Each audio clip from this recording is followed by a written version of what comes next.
Cinema Classics is sponsored by WCBE 90.5 FM, Columbus, Ohio, and is produced by John DeSando. Listen to shows online at WCBE.org. I'm John DeSando. And I'm Wayne Miller. And this is Cinema Classics. It sure is, John. Now look at, the Golden Globe has nominated Babylon for Best Picture of the Year. Yeah.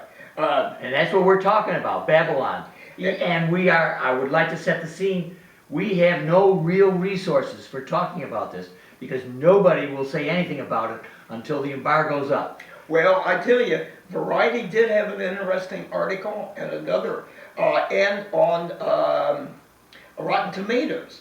They were dark about it, but I found online several written comments from different people commenting on the thing. Right. And basically calling it a hot mess. And we talk about a movie that is polarizing, that they say it's one of those you either hate or you love. And the movie, of course, is Babylon. Yeah, it is. And it stars Brad Pitt and Margot Robbie, right? Exactly. Yeah. And I love Margot Robbie, and you told me that for the Golden Globes, she's been nominated for actress. That's right.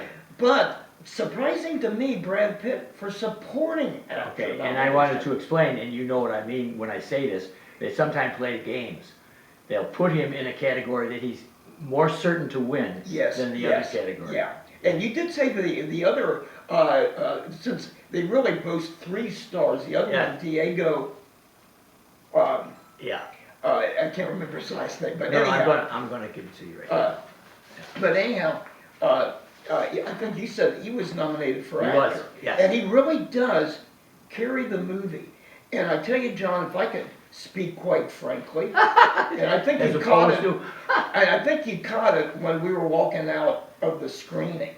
I was sorely disappointed. As you know, I'm a historian, and particularly Hollywood history and the decadence of the 1920s in Hollywood.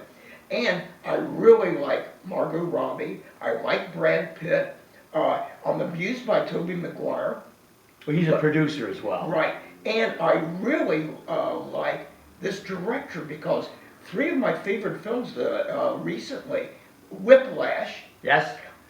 And his movies are Oscar bait, but Whiplash, the Neil Armstrong astronaut movie, First Man, but also La La Land, which almost won the Oscar. Well, for a few short minutes, everybody thought it did. The very end. Well, I, as you can tell, I enjoyed it much more than you did. I think you did. Though I would have to agree that all the comments that include the word mess are accurate. It is a hot mess. Right. But if you can stand back and don't make too many demands, it's got a lot of hoots in there. Yeah. It is instructive, if not just nostalgic, about that transition between silence and sound. Right. And I think that they at least did a good job. And they were comparing some things that I saw on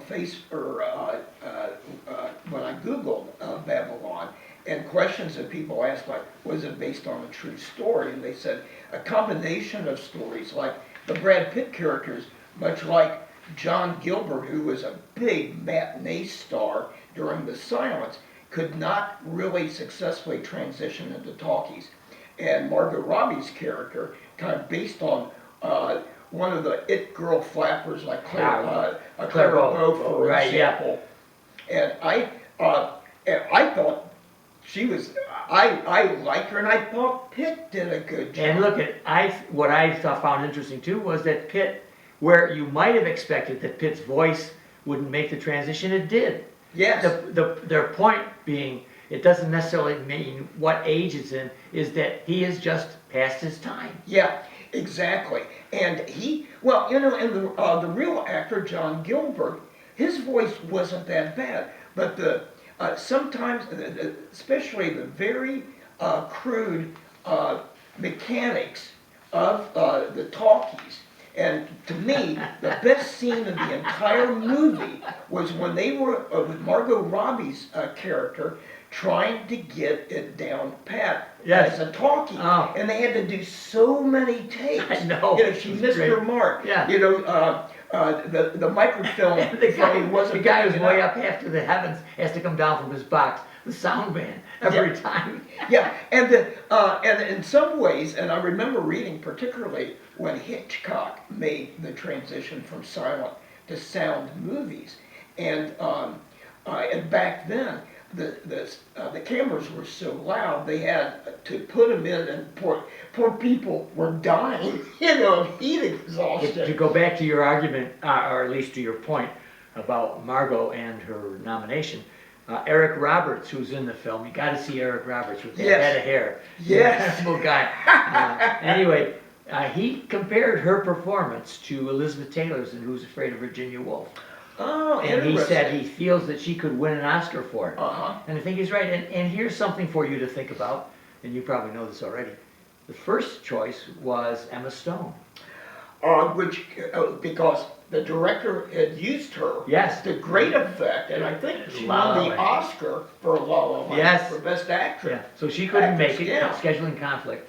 So And she Margot would've comes been in. good too. And I think Margot, as the one performance, of course, I loved her as Harley Quinn in the Suicide Squad Yeah. movies, but also I thought she did a fantastic job in I, Tonya as a skater. Oh, she did, Tonya you're Harding. right, I forgot that. And It was excellent. And she has a look about her. Well, think and about it this, is- think about this. They had to rewrite the script for Margot because she's much better a representative of the flapper floozy Yes, than yeah, Emma Stone. yeah, No matter how much Emma Stone would try.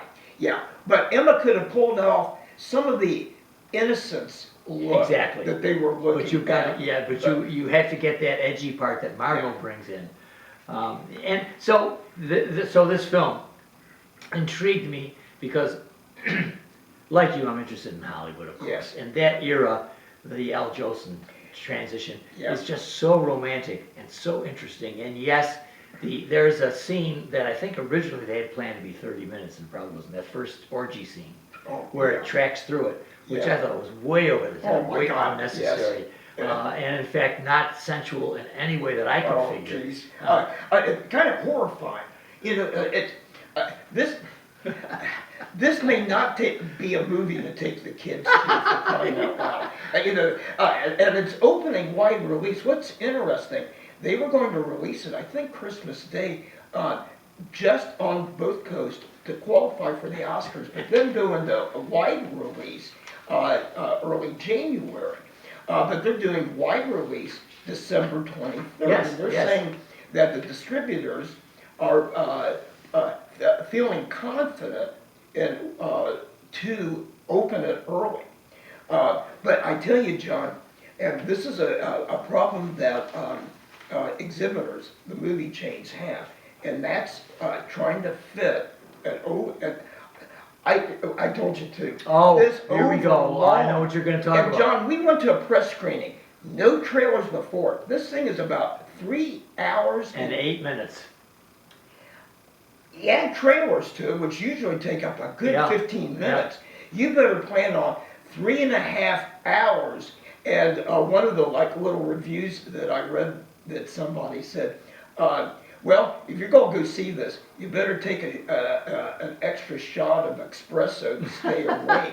But stay awake we did. And I guess, yeah, and your point, let me clarify that point, is that a distributor, an exhibitor thinks about how many times a day he can play that Exactly, movie. yes. And when you have something this long, you are absolutely correct. You're limiting the number of times. So it's a real disservice, or it's a real burden Yeah. for exhibitors to have some, they need the tent poles. This is one I think would be considered a tent Yeah. pole. They need it, that you and I go to a theater that is empty most of the time.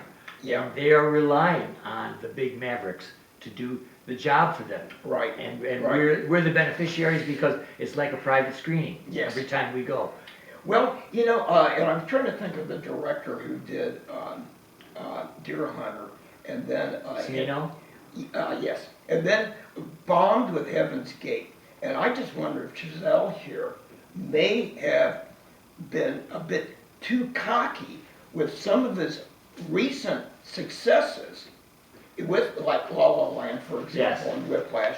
And if he's really because some of the more favorable comments that I read about the movie, that people were saying, well, he's like a painter, but he's more of an abstract painter and impressionistic, that he throws so much on the canvas. Yeah, like, who was that through the paint? Yes, Pollock. Right. But the thing of it is, and you know I'm a stickler, even though I do run off the mouth quite a bit, but I do have a sensibility when it comes to when a scene or a shot should be cut.